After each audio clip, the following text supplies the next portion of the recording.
L'ordre dans l'église, il s'agit de la vie des frères et des sœurs.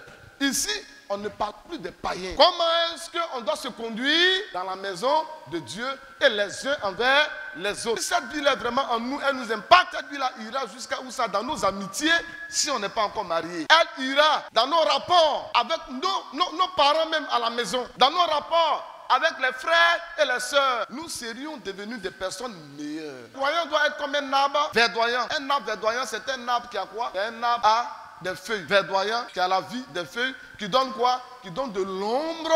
Pour nous tous, on peut aller faire quoi? On peut aller s'habiter pour avoir un peu de fraîcheur et de paix. Mais un arbre sec n'a pas de vie, dont les feuilles sont tombées, on prend ça pour faire fagot. Qui peut aller communier auprès de quelqu'un? Quand tu vas, ce n'est que des problèmes qui t'expliquent, des critiques qui t'expliquent. Vous voyez, mieux vaut aller chez quelqu'un qui te fait prier, qui t'apporte une bonne nouvelle, que d'aller chez une personne qui ne passe son temps qu'à te mettre en palabre avec les gens.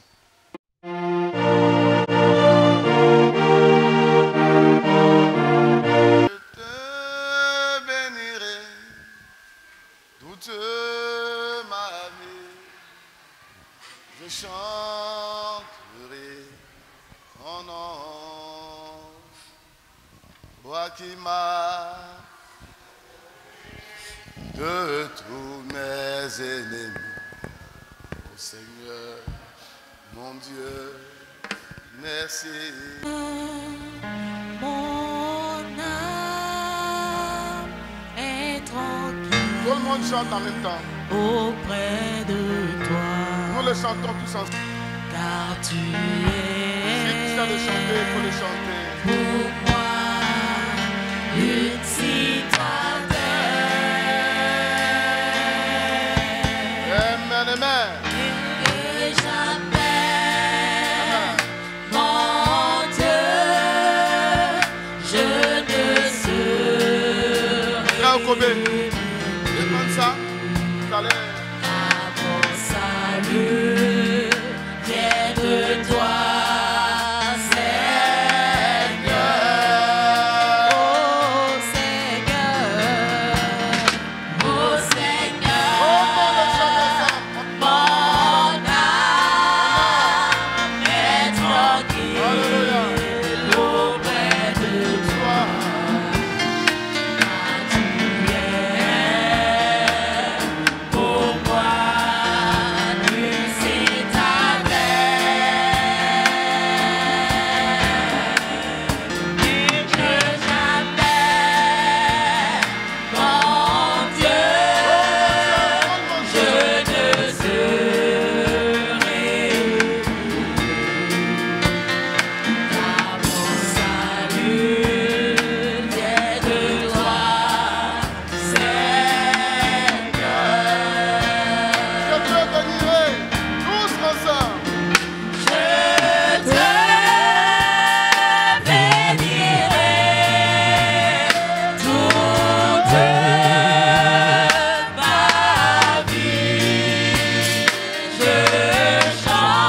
ensemble. Je te bénirai. Alléluia. Je te bénirai.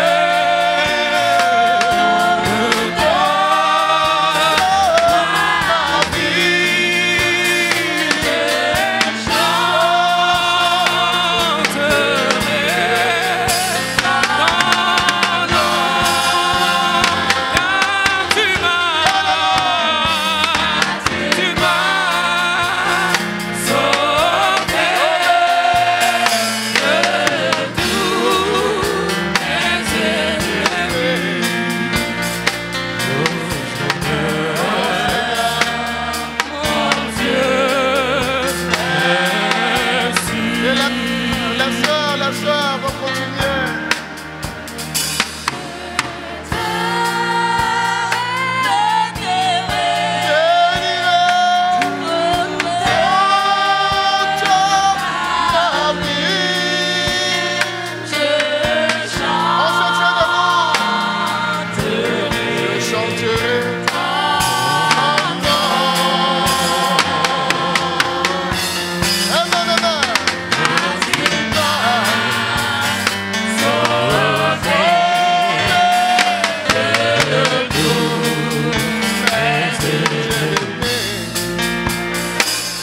Disons merci à notre Dieu.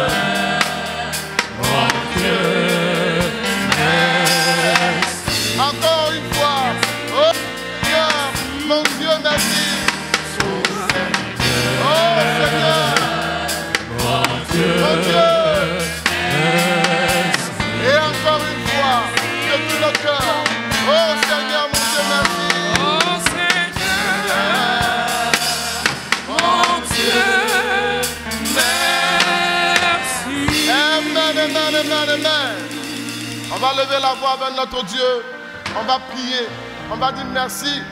Quand tu te souviens d'où il t'a sorti et tu vois ce qu'il a fait de toi, tu vois ta vie d'hier, ta position d'hier, et tu vois le chemin que tu as pris hier, et tu vois là où il t'a porté aujourd'hui, il mérite vraiment gloire, honneur et remerciement.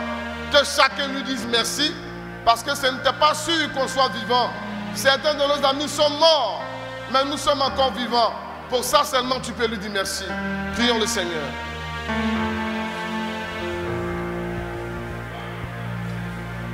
Disons-lui merci. Soyons reconnaissants.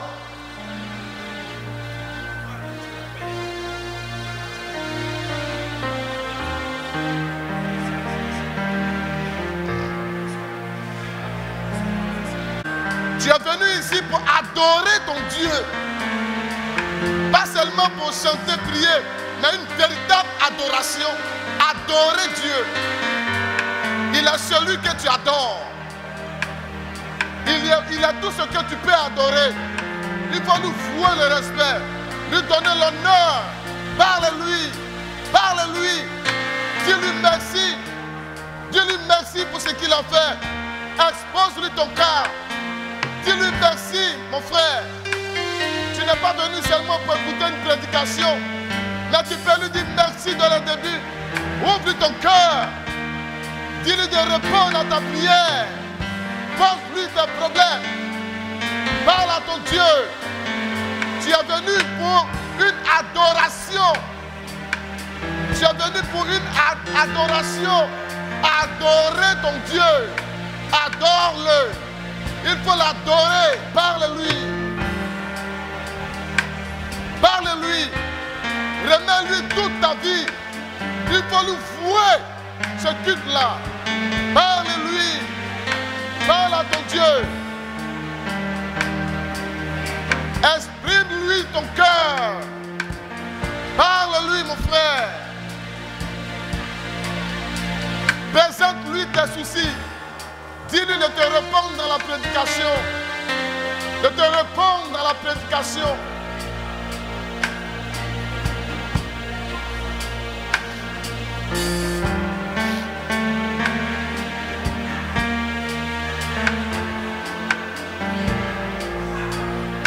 Parle-lui. Parle-lui. Ne regarde pas celui qui est à côté de toi, ni à celle qui est à côté de toi.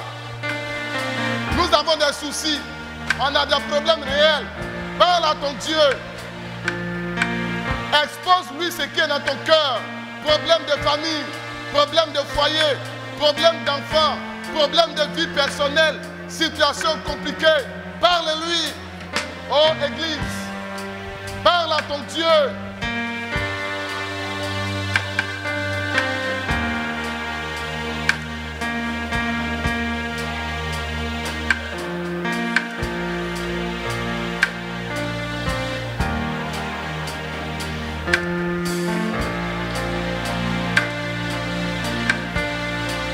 Il n'y a que Dieu seul qui peut répondre à tes soucis.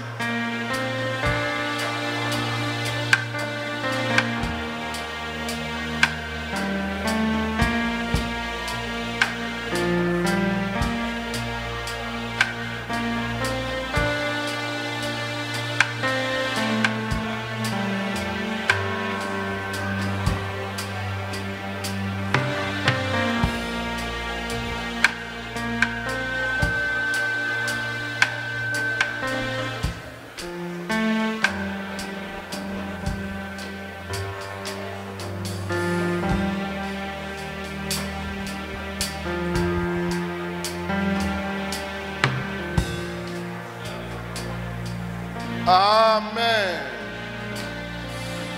Amen. Que toute la gloire soit à notre Dieu. 1 Samuel 15, verset 12 au verset 25. Que le Seigneur bénisse votre adoration, qu'il bénisse votre culte. La prédication d'aujourd'hui est sur l'ordre dans l'Église. L'ordre dans l'Église.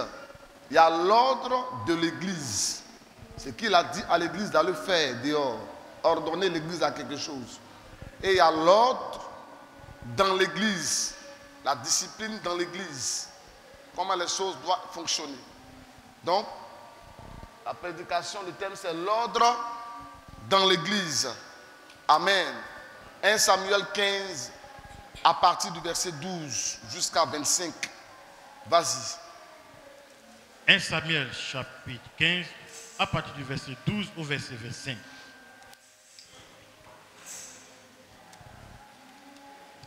Il se leva de bon matin pour aller au-devant de Saoul. Et on vint lui dire, Saoul est allé à Carmel.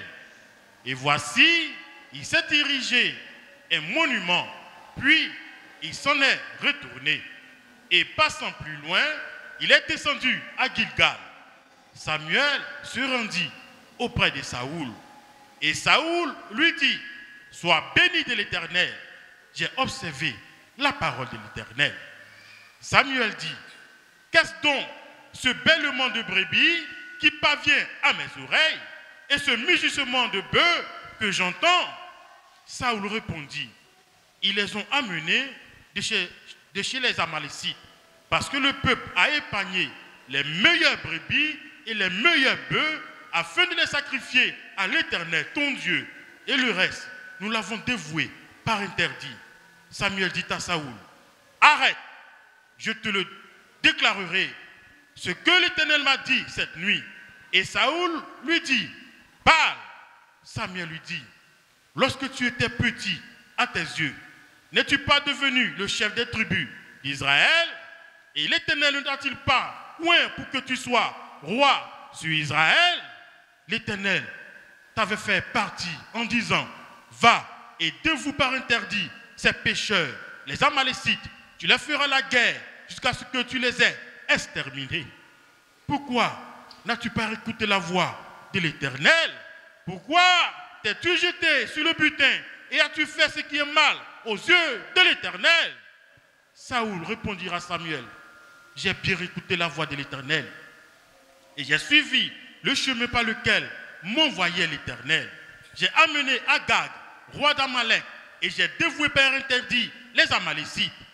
Mais le peuple a pris sur lui, sur le butin des brebis et des bœufs, comme prémisse de ce qui devait être dévoué, afin de les sacrifier à l'Éternel ton Dieu. à Gilgal. Samuel dit, l'Éternel trouve-t-il du plaisir dans les holocaustes et les sacrifices, comme dans l'obéissance à la voix de l'Éternel? Voici, l'obéissance vaut mieux que les sacrifices, et l'observation de sa parole vaut mieux que la graisse des béliers. Amen. Amen. On va dire Amen. Amen. Répète encore cette partie-là. Voici. Voici. Oui. L'obéissance vaut mieux que les sacrifices. L'obéissance vaut mieux que les jeûnes et les prières. Dites Amen. Et quoi encore? Et l'observation de sa parole. Et l'observation de la parole de Dieu vaut mieux que quoi? Que la grâce des béliers. Vaut mieux que tous les dons qu'on peut donner à un pasteur, la nourriture qu'on peut acheter pour donner à un frère pour manger, et les habits qu'on peut donner à un frère. Tout ce qu'on peut faire pour que quelqu'un soit content, ça n'intéresse pas Dieu plus que l'obéissance à sa parole. Que le nom du Seigneur soit béni. On va s'asseoir. Alors, notre thème d'aujourd'hui, c'est l'ordre dans l'Église.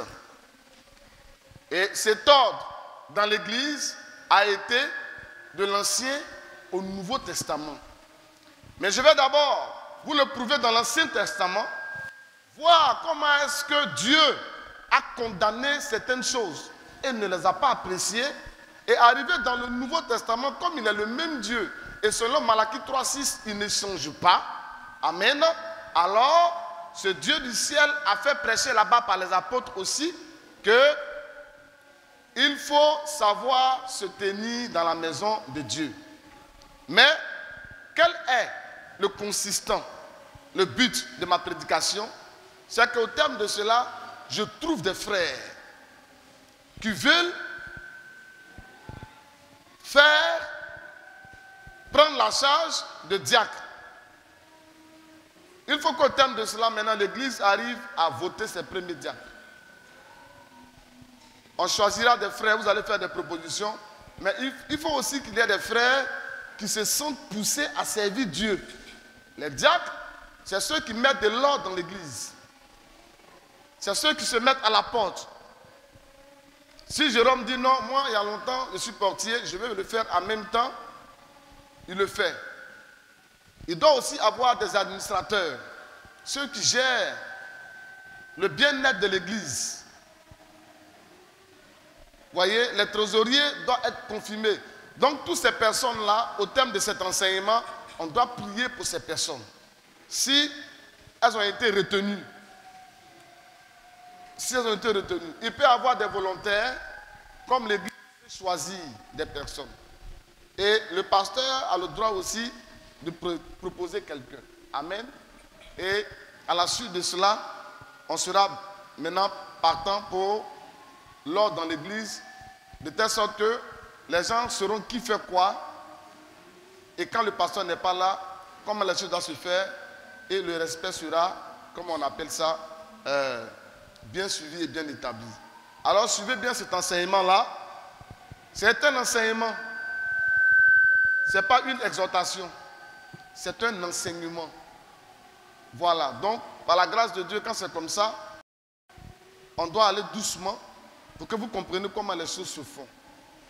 Ici, quel était le problème ici?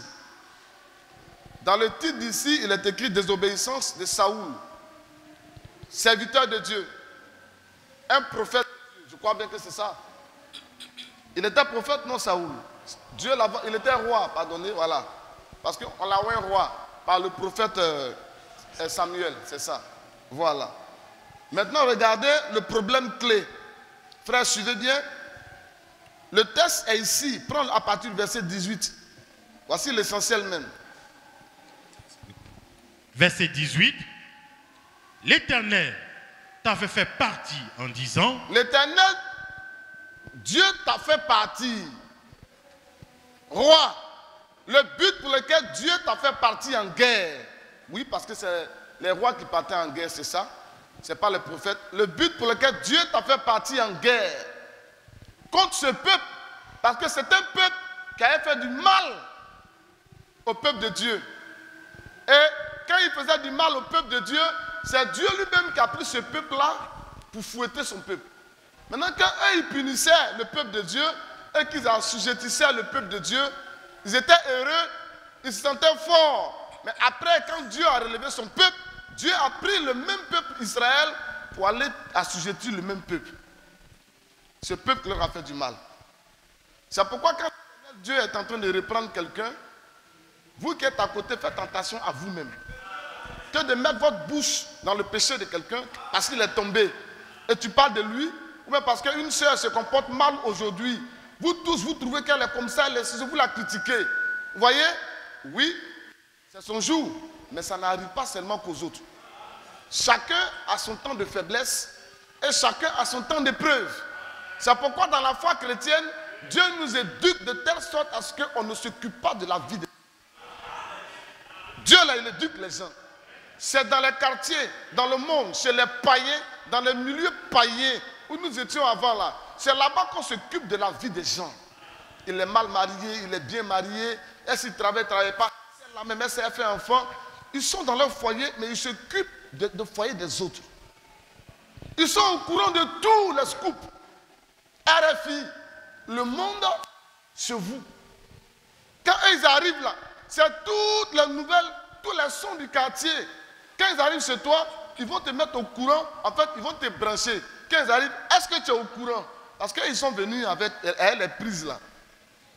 Pour te connecter aussi, pour que le courant passe. Et quel genre de courant qui va passer? L'énergie des critiques. Toutes les nouvelles. Et quand cet informateur-là sort de là, au lieu que tu sois heureux, tu as le cœur gonflé de haine contre les gens. Parce qu'on t'envoie une information qui te fait haïr. Vous voyez un peu? Or, notre Dieu, en nous appelant et en nous amenant dans la foi chrétienne, veut que nous sortons de toutes ces choses-là. Sortez du milieu d'elle, mon peuple, et ne touchez pas à ces choses, et je vous recevrai.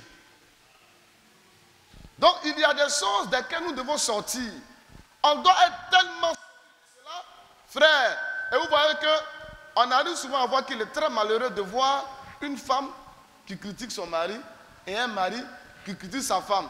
Si vous devez vous critiquer, quand vous gagnez les autres, vous allez les laisser, vous allez les tuer même.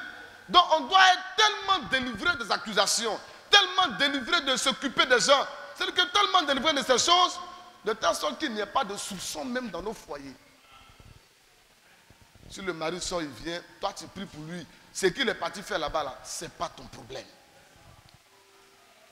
Est-ce que vous comprenez? On doit avoir une attitude à conserver la paix. Et cette attitude-là va impacter la vie du conjoint. De telle sorte que, quand il sait qu'il est parti faire du mal, il vient, tu ne dis rien, tu pries, tu l'aimes, il vient, il trouve toujours un amour. Sa conscience va l'accuser. Ce n'est que par amour qu'on peut chasser un mauvais démon de notre mari ou de notre femme. Ce n'est pas en réglant les comptes. Ce n'est pas en réglant les comptes. Donc Dieu veut qu'on soit ordonné. L'ordre dans l'église, il s'agit de la vie des frères et des sœurs. Ici, on ne parle plus des païens. Comment est-ce qu'on doit se conduire dans la maison de Dieu et les uns envers les autres? Si cette vie-là est vraiment en nous, elle nous impacte, cette vie-là ira jusqu'à où ça? Dans nos amitiés, si on n'est pas encore marié. Elle ira dans nos rapports avec nos parents même à la maison. Dans nos rapports avec les frères et les sœurs, nous serions devenus des personnes meilleures pour la société. On aurait des rapports de qualité. Des rapports de qualité. L'Écriture dit qu'il est comme un arbre verdoyant. Somme chapitre 1, je crois. Il est comme un arbre, le croyant doit être comme un arbre verdoyant. Un arbre verdoyant, c'est un arbre qui a quoi? C'est un arbre qui a des feuilles. Verdoyant, qui a la vie des feuilles, qui donne quoi? Qui donne de l'ombre, où nous tous, on peut aller faire quoi? On peut aller s'habiter pour avoir un peu de fraîcheur et de paix. Mais un arbre sec, qui n'a pas de vie, dont les feuilles sont tombées, on prend ça pour faire fagot. Qui peut aller communier auprès de quelqu'un quand tu vas, ce n'est que des problèmes qui t'expliquent. Des critiques qui t'expliquent. Voyez, mieux vaut aller chez quelqu'un qui te fait prier, qui t'apporte une bonne nouvelle, que d'aller chez une personne qui ne passe son temps qu'à te mettre en palabre avec les gens. D'abord, lui-même n'a pas d'amis ou elle-même n'a pas d'amis, mais quand tu deviens son ami, tu deviens aussi quoi?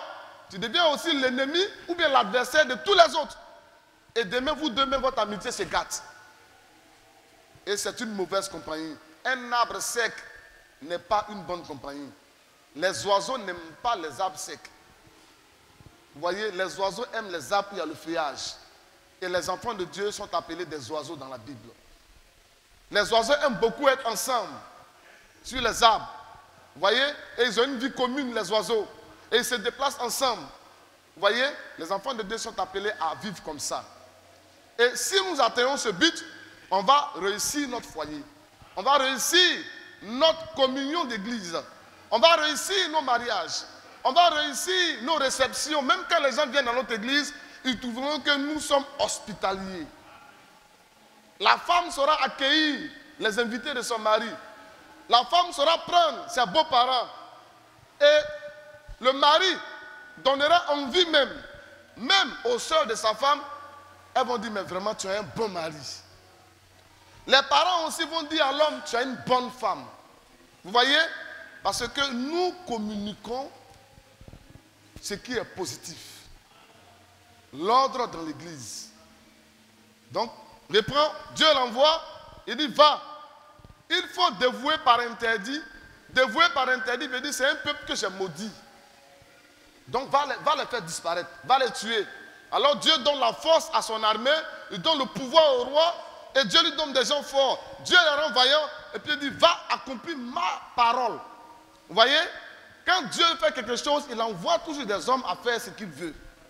Donc, il prend le roi, sa parole vient au roi. Ça passe par le prophète, et le prophète parle au roi, et il dit, va là-bas, va les combattre, va les tuer. Dieu dit, et puis Dieu cite, il dit, tu vas tuer les hommes, les femmes.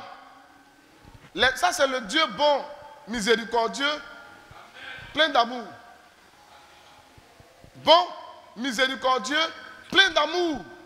Il dit à un roi, va là-bas, il dit, tu tues les hommes, tu tues les femmes.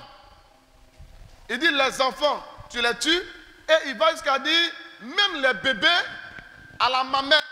Ce qui veut dire que l'enfant qui est en train de téter là, tu tues sa maman d'abord, et puis bébé là, tu le prends, et puis tu le gorges. Et puis Dieu sera content au ciel pour ça. C'est écrit. Il dit, même les animaux qui vont rester dans le coin là. Parce que quand Dieu te maudit, ce qui est maudit de Dieu disparaîtra de la terre. Ça disparaîtra. C'est pourquoi le serpent qui a été maudit là, c'est difficile de voir sa trace. Les parties que Dieu a maudit ont disparu. Et puis tu vas ramper. Donc pour qu'il rampe, il ne rampait pas. Il faut que ces parties-là disparaissent. Vous voyez un peu? Mais on en viendra, on n'est pas sur la semence du serpent. On n'est pas sur la semence du serpent. Vas-y mon frère.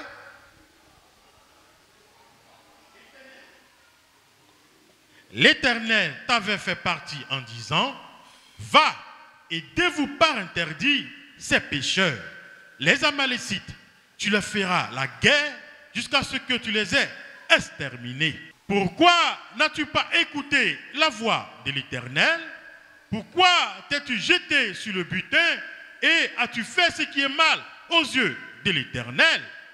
Saoul répondit à Samuel, j'ai bien écouté la voix de l'Éternel. Le prophète lui dit que le Dieu qui t'a envoyé me dit de venir te dire qu'il n'est pas content aussi.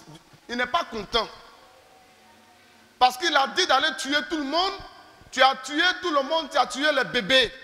Tu as tué enfants, tu as tué papa, tu as tué maman. Tu as tout tué. Mais pourquoi les animaux là vivent?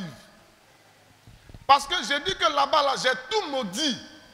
J'ai maudit tout là-bas.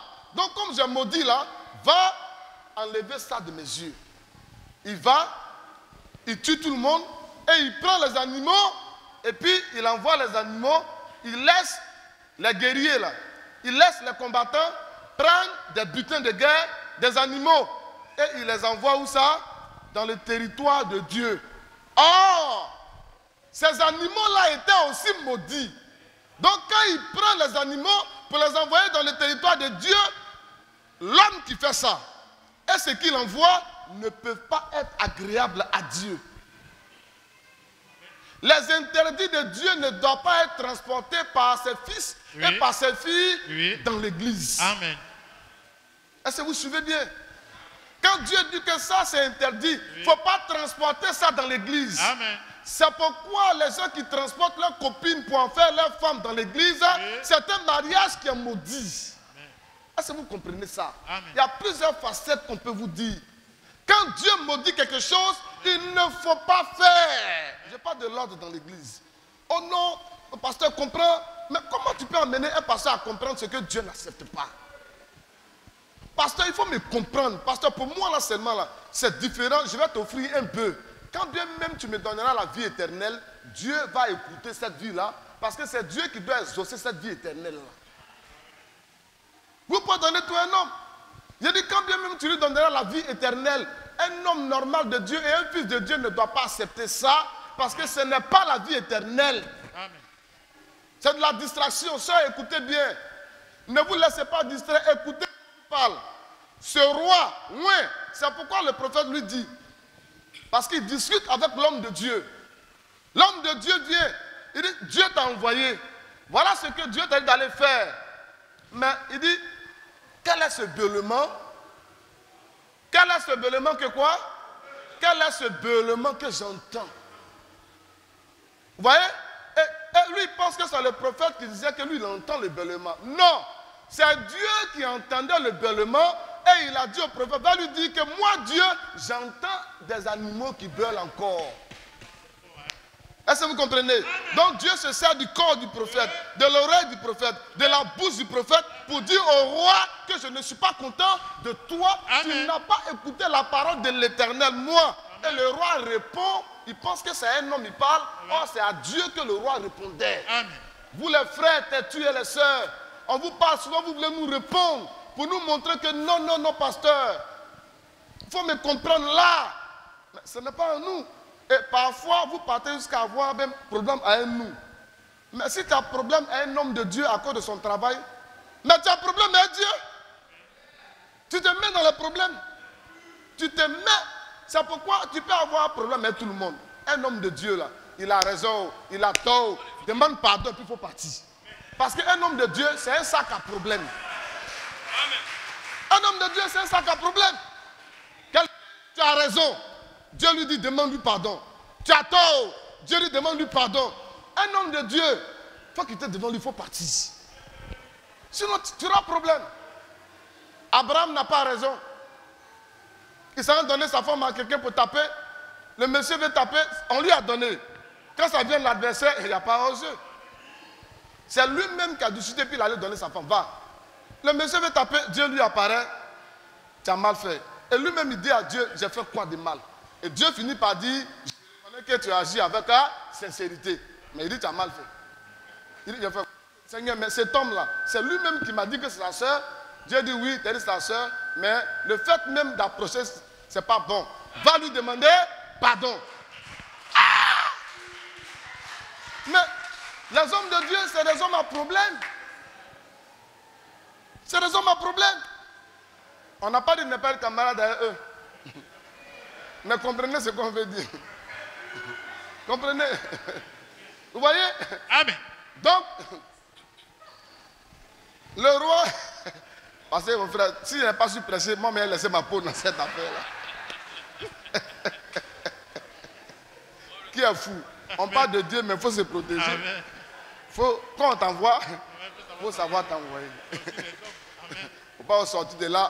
Quand il est venu, l'Ancien Testament arrive. Les gars, allez-nous. Les gars, allez-nous. Non, restons amis, restons amis. Restons amis, les gars. Donc, suivez bien ce que je vous dis. Hein. Je dis c'est un enseignement, on va pas à pas, soyons sages. Dieu a dit au roi d'aller faire et il est parti. Il a fait la chose à sa manière et dans son esprit, il avait bien fait. Pour lui, c'était normal. Or, il n'a pas exécuté la parole de Dieu point par point. Dans Matthieu 28, il dit aux apôtres, et enseignez-leur à mettre en pratique quoi? Tout ce que je vous ai dit. Dans Matthieu 28. Donc, Quand Jésus-Christ venait vers, comment on appelle, Jean-Baptiste, Jean-Baptiste voulait faire les choses à sa manière. Qu'est-ce que Jésus lui a dit? Laissons accomplir quoi? Toute l'écriture. Vous voyez un peu? Donc n'oubliez pas, nous vivons la parole de Dieu. Nous vivons la parole de Dieu, pas pour parler de lui, ou bien pour dire qu'on vit seulement la parole de Dieu, mais nous vivons la parole de Dieu pour parvenir à accomplir toute l'écriture. Chacun d'entre vous doit marcher, et chacun d'entre nous, même moi-même, je dois marcher de manière à avoir quoi? Accompli toute la parole. C'est pourquoi l'apôtre Paul, en tant que prédicateur, quand il partait, il a dit aux autres, je vous ai donné tout le conseil de Dieu. Donc, il dit, votre sang n'est plus sous ma main. Parce qu'un homme là, il doit tout faire pour prêcher toute la parole aux fidèles. Même quand un fidèle qui est ton ami veut te convaincre pour que tu prêches la moitié de la parole, ne l'écoute pas, il va te piéger, prêche-lui tout le mariage. Oh non, pasteur, tu comprends? Tu as vu, non? Moi, il va donner les raisons, il va te convaincre, il va t'avoir. Ne regarde pas à lui, c'est ton ami, il paye manger, tu manges, il donne l'argent. Tu prends tout ça là, tu mets dans ta peau, tu mets sa nourriture, quand c'est fini là, il faut lui dire la vérité. Même s'il ne va pas t'aimer, et que le Dieu du ciel t'a aimé, c'est Dieu qui convainc les cœurs. Un jour, cet homme va changer. Il va te comprendre. Ne faites pas de fausses amitiés où vous n'aurez pas un défenseur là-dedans. Je préfère me mettre du côté de Dieu qui me défendra. Aujourd'hui, on me traitait de faux. Aujourd'hui, on me traitait de tous les noms. On va me haïr. Amen. Mais quand le temps de Dieu va arriver, tous ceux qui m'ont haï vont me comprendre. Et ceux qui m'ont accusé vont prendre leur même bouche pour me défendre, pour dire on ne savait pas. Même si tu n'es pas là, ils vont dire non, on a parlé sur lui pour rien. Parce que tu as pris la position du bon côté. Frère, soyez du bon côté de la vie. Ça peut ne pas réussir aujourd'hui, mais soyez du bon côté de la vie. Ça peut prendre le temps qu'il faut, mais soyez du bon côté. Amen. Vous voyez? N'oubliez pas ça, n'oubliez pas ce que ça fait réussir. Amen. Ce que je suis en train de vous dire là, oui. Ça fait réussir. Amen. Ça fait réussir. Essayez de voir les voitures dehors. Sœurs et frères, ça fait réussir. Amen. La réussite, c'est Dieu qui donne la réussite. Amen. On ne réussit pas parce qu'on se bat trop. Et se battre, ce n'est pas mauvais. Amen. Mais je dis, c'est Dieu qui accompagne les efforts des humains. Vous avez compris? Amen. Voici un homme qui s'est levé, malgré que Dieu était avec lui quand il partait, mais Dieu a lui, mais il allait faire pour lui là-bas aussi. Amen. Vous voyez? Oui. Et le prophète lui dit, mais est-ce que tu as... Et puis il dit, j'ai accompli fidèlement ce que Dieu m'a dit. Mais toi là, c'est l'homme là qui t'a oint. Maintenant, lui, il te dit que non, tu as mal fait. Toi, tu lui dis non, non, non, j'ai tout bien fait. Vous voyez que quand on n'écoute pas, quand on est têtu, on a des problèmes. On pense bien faire. Cette évangile que je suis en train de dire là, il ne faut pas quelqu'un va prendre ça par et dire que non, c'est spécialement à cause de moi. Je suis en train de prêcher pour tout le monde. Mais ce n'est pas à cause de vous que moi je ne peux plus prêcher. Pourquoi? Mais pourquoi? Et puis si c'est pour toi-même là, c'est ça même le but. C'est ça le but. Quand on parle de toi, tu dois t'estimer même heureux. Oui. Tu dois t'estimer heureux. On rentre dans une maison, on parle à tout le monde et puis on ne s'occupe pas de toi. Ça doit te faire mal. Ça doit te faire mal. Ça veut dire qu'on t'ignore. Vous voyez? Alors, quand il a parlé avec le roi, il a montré au roi qu'il a mal fait. Le roi a dit premièrement qu'il a tout accompli. Et il a insisté. Il dit, mais quel est ce bêlement que j'entends? Il dit, non, on a fait ce que Dieu a dit. Mais comme l'Éternel, Dieu, il aime les sacrifices. Le roi dit, comme Dieu, il aime les sacrifices là. Oh, c'est lui-même qui mange. Il dit, comme Dieu, il aime les sacrifices, alors qu'on a fini de faire la guerre là, les guerriers là, mais ils ont pris quelques animaux. Ça fait quoi? C'est lui qui dit, hein, ils ont pris quelques... Oh, il ne sait pas que quand il dit quelques animaux, il doit plutôt dire qu'ils ont pris quelques malédictions. Il doit remplacer animaux par malédiction. Oui, oui. Vous voyez, si tu comprends les choses de cette manière, même si c'est petit, tu vois ça que petite malédiction, je ne dois même pas transporter ça. Amen. Même les lingots d'or qui étaient là-bas, tout était maudit. Parce que tu vas prendre ça, tu ne vivras pas longtemps. Parce qu'il Oui, pour profiter de l'or. Est-ce que vous comprenez? C'est pourquoi Dieu n'aime pas qu'on touche à ce que lui, Dieu, il a interdit. Est-ce que vous me suivez? Dieu n'aime pas. Quand Dieu a interdit quelque chose, battons-nous pour avoir la force pour accomplir et ne pas toucher ça. C'est pas facile. Mais on est croyant. Et seuls les chrétiens, les fils de Dieu, peuvent arriver à accomplir ce que Dieu dit. Parce que nous sommes fils de Dieu. Il y a des choses en nous que ceux qui n'ont pas de Dieu n'ont pas. Donc c'est nous qui pouvons nous maîtriser. C'est nous qui pouvons éviter certaines choses. Vous voyez, et nous, on combat pourquoi? Nous, on ne combat pas les hommes aujourd'hui. Mais on combat pour se libérer de ce qui nous empêche d'accomplir la parole de Dieu. Donc, je peux avoir une fille pour copine, être un fils de Dieu, avoir la vie éternelle. J'aime Dieu et puis j'aime encore cette fille-là. Le combat maintenant est où? Est-ce que le combat c'est de combattre la fille-là? Le combat c'est quoi? Le combat c'est de prier, demandant au Seigneur de me donner la force de me libérer de qui? De me libérer de la fille, de l'amour de la fille. Mais est-ce que quand je me libère d'elle, je dois la haïr? Donc nos ennemis, ce n'est pas les personnes. Notre ennemi, c'est nos idées et notre manière de fonctionner. Vous voyez là où se trouve le combat? Le combat, ce n'est pas avec la personne physique, car nous n'avons pas à combattre contre la chair et le sang. Mais comme quoi? Comme quoi? Des esprits quoi? Vous voyez? Et ces esprits-là nous moignent. Donc, c'est pourquoi l'Écriture dit qu'à celui qui vaincra. Les enfants de Dieu, le combat de la victoire est le combat de la victoire sur ce qui nous empêchait d'avancer dans le royaume de Dieu. Notre victoire, là, c'est sur les points qui nous empêchent d'avancer dans le royaume. Donc, si la boisson me fatigue, le combat maintenant est sur la boisson. Une fois que j'ai vaincu la boisson, j'ai fait un grand pas. Je ne sais pas si vous suivez un peu. Le combat maintenant est sur le sexe. J'ai laissé une copine, il me reste encore 5 à gérer. Mais dans les 5 là, il y a une là. Quand elle passe à côté de moi là, sa chaleur seulement là, ça me fait... Elle est la plus dangereuse de tout. C'est elle que j'aime. Mon cœur est dessus. Vous comprenez?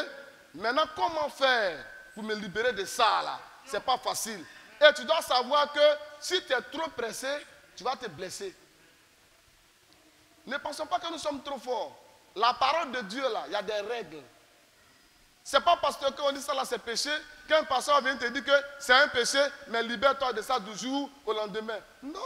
Il y a des péchés qui peuvent sortir de ta vie. Tu peux lutter pendant 3 ans à 4 ans pour arrêter avec elle. Donc le pasteur doit comprendre que tu as le désir d'arrêter et tu dois toujours venir parler à ton pasteur. Le pasteur ne doit pas t'exposer, il doit t'encourager. Il peut même te dire, envoie même cette copine-là, on va aller manger. Ou bien quand tu as la copine, alors pasteur, je suis assis au sapeur-pompier, elle est la fille là. Pasteur, viens, on va manger. Et il vient, pas parce qu'il aime manger. Il s'assoit, il cause avec la fille. Le pasteur sait dans quoi tu es. Et le pasteur ne veut pas que tu aies une vie hypocrite. Parce que si vous cachez votre vie à votre pasteur, comment il va vous aider? Même Dieu lui-même, qui est Dieu, demande à ce qu'on se confesse. À plus forte raison, un homme. Dieu même, qui est Dieu, là, demande à ce qu'on se confesse à lui, Dieu. Oh, il sait toutes choses. À plus forte raison, les hommes. Vous suivez? J'espère que ce que je vous dis est en train de vous aider. Donc tu es assis avec le pasteur, vous mangez. Tu dis, pasteur, voici la fille là. Et au pasteur de savoir que là, il ne doit pas encourager la relation. Et il ne doit pas condamner la relation de telle sorte que la fille se fâche. Parce que de cette mauvaise vie peut sortir le salut de la fille. Un pasteur doit agir de manière à aider. Toujours aider. Même quand le fidèle est tombé, il est à terre, le pasteur doit l'aider. Mais parce que, pasteur, ça peut être ton tour aussi. Hein. Les pasteurs ne sont pas épargnés. Hein. Tous les pasteurs qui viennent jouer les dangereux comme ceux qui ne convoitent pas là. C'est faux. Un homme normal convoite. S'il est normal, il convoite. Un homme normal convoite. Oui, je vous dis la vérité. Vous voyez, tous les jours nous convoitons. Mais comme tu as déjà vaincu ça, alors ça peut ne rien te dire. Donc suivez bien tout ce que je suis en train de dire. Le roi s'est mis à se défendre. Le roi, pour lui, ce qu'il a fait était correct. Mais, je dis bien qu'il a dit, prends la partie où il a dit non, mais il dit c'est le peuple qui a pris les animaux là pour les envoyer. Mais le peuple là-haut, qui est leur responsable? Ce qui veut dire qu'en réalité, ce n'est pas le peuple, mais c'est le roi lui-même qui a péché contre Dieu, parce que c'est lui qui a voulu que les gens viennent avec ça. Amen. C'est pourquoi Adam était responsable de tout ce que Ève avait fait dans le jardin d'Éden. Ève ne pouvait pas être perdue. Malgré tous les péchés, même si un animal l'a tapé. Amen. Adam est un véritable responsable. Adam, quand il est venu, il a pris ses responsabilités. Amen. Comme Dieu aussi est responsable, amen, de chacun de ses enfants, tout ce que nous commettons comme mal, le Dieu du ciel descend et il prend la responsabilité. Amen. Mais un homme responsable met les choses en ordre. Vous voyez, Adam a fait ça pour rétablir les choses. Et quand Dieu descend, il paye le prix pour rétablir les choses. Amen. Donc le roi, s'il est responsable, devrait tout simplement faire quoi? Reconnaître que, j'ai mal agi, j'ai laissé aller. Hein? J'ai laissé faire, j'ai permis un laisser aller dans le camp. Donc un pasteur a une responsabilité. On ne peut pas permettre de laisser aller comme ça. Il y a une responsabilité, frère. Est-ce que vous comprenez? On est obligé de jouer notre rôle. Prends la partie là pour les animaux. Suivez bien. Verset 21. Mais le peuple a pris sur lui, sur le butin. Mais le peuple a pris sur lui. Il accuse le peuple. Mais si on demandait au peuple, ils allaient dire aussi que c'est le roi. Vous voyez, quand il y a un mal, Adam et Ève s'accusaient. Mais il doit y avoir un qui prenne la responsabilité. Mais pour être responsable, il faut être conscient de tes devoirs. Je ne parle pas de tes droits seulement, mais de tes devoirs. Vous suivez bien? Je parle de l'ordre dans l'église, c'est comme le civisme. C'est comme le civisme, la bonne éducation. Donc je dis, un responsable, ce n'est pas l'argent qui rend responsable. Je disais ça à quelqu'un hier. Ton père peut te laisser un héritage, des étages et tout ça.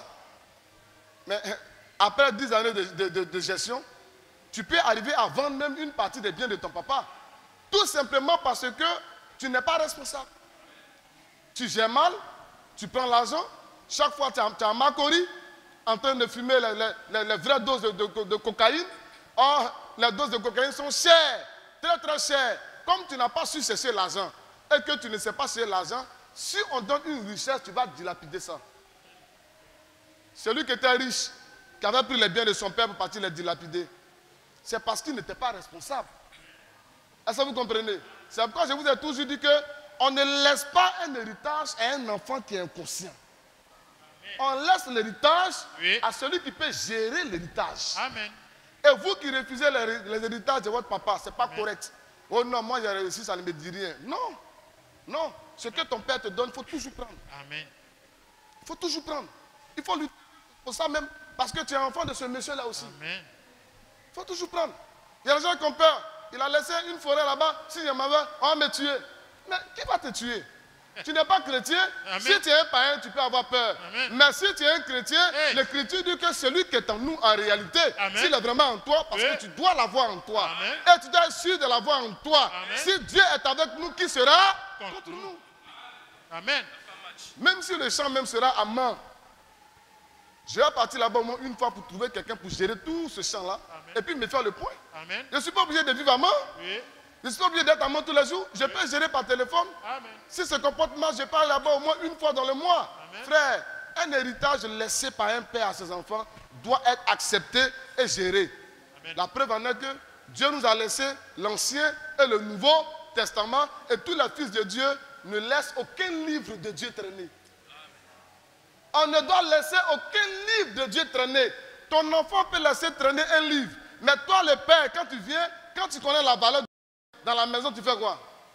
Tu ramasses le livre et puis tu le ranges. Parce que tu connais la valeur de ça. L'enfant peut jouer. Quand nous grandissons dans le Seigneur, nous ne laissons pas traîner la parole de Dieu n'importe où. Nous croyons l'Ancien et le Nouveau.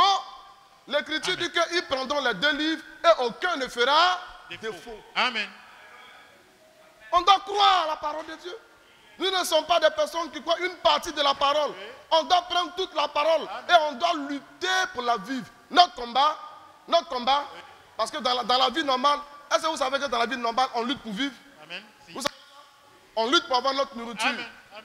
Est-ce que c'est faux? Non. On lutte. On lutte. Amen. Il dit tu mangeras à la sueur de ton. Front. C'est pas ça? Oui. On dit les pasteurs ne font rien. Amen. Mais ça là c'est quoi? C'est le front. La sueur. Et puis c'est où? C'est la sueur d'où ça? Du front. Est-ce que je suis en train de faire comme ça? Non. Donc ne me dites plus jamais que moi je ne travaille pas. Amen. Amen. Les pasteurs ne font rien dans la vie. Pourquoi on va leur donner 10 000? Mais tu ne dis rien. Hein? Tu dis rien. Amen. Parce que nous on souffre. Mais nous on souffre. Amen. Amen. Amen. Amen. J'allais quelque part, il ne faudrait pas que ça me sorte. Je suis en train d'introduire quelque chose là. Pardon? Voilà, donc sur l'héritage. Vous avez compris? Afin d'héritage, Dieu nous a donné sa parole. C'est à nous d'être les administrateurs de la parole de Dieu. C'est à nous de gérer, parce qu'un administrateur, c'est un gérant. C'est à nous de gérer la parole de Dieu. Et on doit bien se comporter. Le roi, il a été bien à un moment donné, mais après le roi a mal administré la parole de Dieu. Il a mal géré le peuple. Ils sont partis, Dieu a déjà donné la victoire. Dieu les a maudits, donc ils partaient que pour accomplir. Amen. C'est pourquoi quand Jésus est venu, Jésus était obligé de dire, je suis venu pour accomplir. Pourquoi? Parce que le Dieu qui l'a envoyé avait déjà tout fait. Avant qu'il ne vienne, tout avait déjà été préparé par tous les prophètes avant qu'ils ne viennent. Donc il devait marcher dans les pas de tout ce que les prophètes ont dit. C'est pourquoi quand il est venu, il dit, je suis venu pour quoi? Accomplir. Je suis venu pour accomplir. Les choses sont là, il est venu pour accomplir. Vous avez compris? Amen. Donc nous sommes ici, nous croyons, ou nous sommes nés dans la parole pour accomplir le devoir des fils et des filles de Dieu. Amen. On doit savoir se prendre dans nos amitiés, on doit savoir se prendre dans notre communion, dans notre manière de faire. Amen. Frère, je dis que c'est Dieu qui bénit. Amen. Vous avez compris? Tu penses que tu as bien fait. Mais est-ce que c'est la parole? Est-ce que tu as bien revu? Le prophète lui dit non, tu n'as pas. Il dit j'ai bien fait. Et maintenant il va pour dire, il a tellement bien fait que pour lui c'est les autres qui ont mal fait. Apprenons à accepter ou à percevoir ou à comprendre que nous sommes responsables quelque part dans bien des choses. Même quand il y a des problèmes entre deux personnes, Oui. c'est leur problème. Mais ta manière d'intervenir peut quoi? Peut faire de toi un responsable dans ce problème. Amen. Parce que tu peux les aider, Oui. comme tu peux gâter beaucoup de choses. Amen. Vous avez compris? Nous avons une responsabilité. Nous nous battons tant dans le domaine physique, comme j'ai dit là. Tu vas au travail, tu souffres, tu prends ta voiture, tu vas matin jusqu'à, tu viens à 18h. Tout ça pour qu'on te paye. C'est comme ça aussi dans le domaine spirituel. On ne sait pas pour réussir dans la parole. Amen. Vous voyez? Parce que la vie naturelle est une vie. Amen. C'est pas ça? Oui. La vie spirituelle aussi est quoi? Est une vie. Amen. Dans cette vie spirituelle, il faut qu'on prie. Il faut qu'on jeûne. Il faut qu'on médite la parole de Dieu. Amen. Il faut qu'on chante. Vous comprenez? Amen. Dans la vie naturelle, on a des moments de gloire comme des moments de galère. Amen. Des fois ça va chez toi, des fois ça ne va pas. Amen. Et il faut pouvoir être responsable quand ça ne va pas. En fait, il faut avoir la capacité de te contenir. Il faut comprendre la vie. Amen. La vie, il faut la comprendre. Et puis il faut accepter ce qui t'arrive. Je n'ai pas dit de demeurer dedans. Je n'ai pas d'accepter dans le sens de comprendre que c'est normal. Maintenant, je dois maintenant avoir une réaction en fonction de ça. Mais je ne dois pas me laisser abattre par les événements de la vie. Amen. Est-ce que vous suivez bien? Amen. Voilà. C'est comme ça, comme un frère est monté me voir ce matin. Oh pasteur, je ne comprends pas ce qui m'arrive. Je n'arrive plus à prier. Même quand je me mets à genoux, les mots ne sortent pas. Je ne sais pas ce qui m'arrive. Il dit, comme tu as donné des conseils là, et puis je connais un peu la tactique, donc je prends des jeûnes pour arriver à prier. Il dit, mais même quand je prends les jeûnes, je n'arrive pas à prier. Il dit, pasteur, je ne comprends pas ce qui m'arrive. Mais j'ai dit au frère, il n'y a rien qui t'arrive. C'est une vie normale. Moi-même, le pasteur, il arrive que je ne prie pas. Il arrive, ça arrive à tout le monde. Il arrive que tu prends un moment de jeûne, tu es en jeûne, mais tu n'arrives pas à prier. Ça arrive à tout le monde. Ce n'est pas un démon qui t'anime. Hein? Ce n'est pas un démon. Dieu veut que les choses soient comme ça. Amen. Parce que ce n'est pas toi qui as fait de Dieu le Dieu des montagnes. Amen. Ce n'est pas toi qui as fait de lui le Dieu des plaines. Ce n'est pas toi qui as fait de lui le Dieu des vallées. Il est le Dieu des montagnes, des plaines et des vallées. Amen. Donc il est le Dieu de la vie spirituelle quand ça va. tu peux prier, ta vie est haute, tu jeûnes bien, tu te sens spirituellement fort. Il est le même Dieu qui peut diminuer le volume de tes prières. Là. C'est lui qui est Dieu. C'est lui qui est Dieu. Il fait de nous ce qu'il veut. Donc quand tu n'arrives pas, ce n'est pas la prière qui fait de toi un enfant de Dieu. Non, Alléluia. Ce n'est pas le jeûne qui fait de toi un enfant de Dieu. Donc si je n'arrive plus à prier, je n'arrive plus à jeûner, je mange, je bois seulement, ça ne peut pas m'enlever la qualité de fils de Dieu. Amen. Parce qu'on est fils de Dieu, pas par les jeûnes et les prières, on est fils de Dieu par la foi dans la parole. Est-ce que tu as rejeté la parole? Non. Si tu veux me dire que j'ai rejeté la parole, je te dirai que tu es un démon. Mais je n'arrive pas à prier. Mais des fois, même vous-même vous êtes là. Toi-même, tu n'as même pas envie de vivre. La vie devient monotone, bizarre.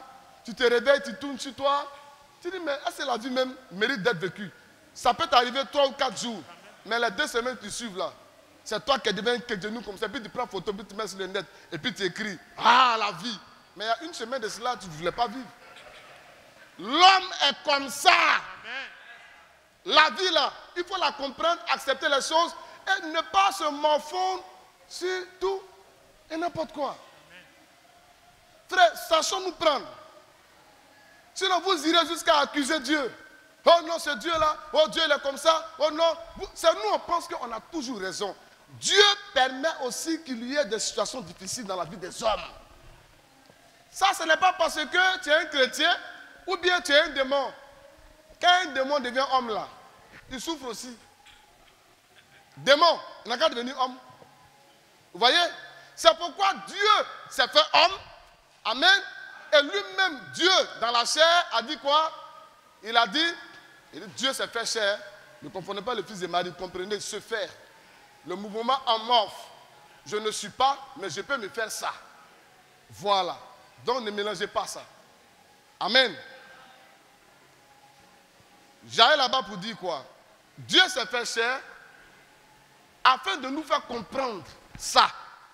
C'est pourquoi quand il s'est fait chair, il a vécu et lui-même il a crié en disant quoi? La chair est faite. C'est un verset de la Bible. C'est un verset de la Bible. Dieu lui-même sait que la chair est faite. Il sait. Ta chair là, Dieu est au courant que c'est fait. Donc Dieu ne peut pas nous tuer, nous faire causer les problèmes pour ça. Mais est-ce que c'est moi qui ai affaibli ma chair? La chair là, lui-même, quand il est venu là, il n'a pas vu que c'était fait. C'est fait. Et il sait que c'est fait. C'est parce qu'il est venu, et comme Dieu il est intelligent plus que nous, il a pris, il voit clair. On dit Dieu n'est pas gaou. Donc, il est né, il a dribblé nous de façon nous on est là. Sinon, il n'a qu'à venir par un tapement de l'homme et sa femme. Il n'a qu'à venir. Bel-Air, va l'accueillir. Vous finissez avec Jésus là-bas à Bel-Air. Vous voyez? Donc quand Dieu nous voit à Bel-Air, je n'ai pas d'aller à Bel-Air. Comprenez ce que je suis en train de dire. Je n'ai pas d'aller à Bel-Air. Moi, je n'ai pas d'aller chez cette femme là. Je suis en train d'expliquer quelque chose. C'est ce qui a fait que je suis arrivé là-bas. Je ne suis pas en train de libérer des talents en vous. Non, non. Donc quand Dieu nous voit dans quelque chose qui n'est pas bon, quand il nous voit dedans, Dieu nous comprend, pas qu'il nous comprend parce qu'on doit rester dedans, il nous comprend parce que notre manière de naître est un chemin, un passage obligé pour ces choses-là. Frère, c'est un passage quand il y a des travaux sur une route là, il y a des balises, parce qu'il y a des travaux. Donc quand il y a des travaux, il y a des passages où tu ne veux pas passer. Des fois, on me dit, il faut quitter là, passer. On dit, non, il n'y a pas de route, il faut passer là-bas. Tu dis, non, mais pourquoi? Il faut quitter là. Il dit, il faut regarder là-bas. Tu vois, on a écrit passage, comment on appelle, interdit ici, passage obligé là-bas, même barré.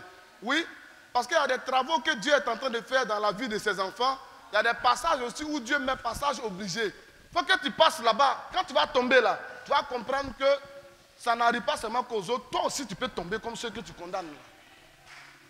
Vous voyez? Et toi, tu n'as pas d'applaudir pour rester dedans. Toi, et toi, il te connaît. Depuis la carrière là-bas, tu acclames.